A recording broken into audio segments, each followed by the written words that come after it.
विजयदशमी के बाद आज बड़े ही धूमधाम से गाजे बाजे के साथ मां दुर्गा की प्रतिमाओं का हुआ विसर्जन। सूरजपुर जिले के कोयलांचल नगरी विश्रामपुर क्षेत्र में सार्वजनिक दुर्गा उत्सव का समापन एवं विजयदशमी को रावण दहन के बाद आज माता दुर्गा की प्रतिमाओं का गाजे बाजे के साथ विसर्जन कर दिया गया है।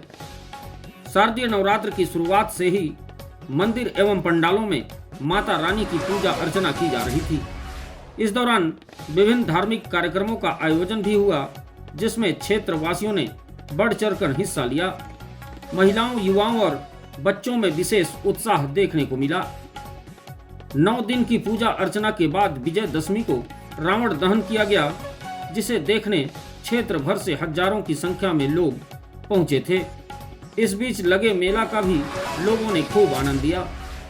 विजयदशमी के दूसरे दिन शुक्रवार को कई जगहों पर नम आंखों से तो कुछ जगहों पर गाजे बाजे के साथ नाचते गाते माता रानी के प्रतिमाओं का रेण नदी में विसर्जन कर दिया गया।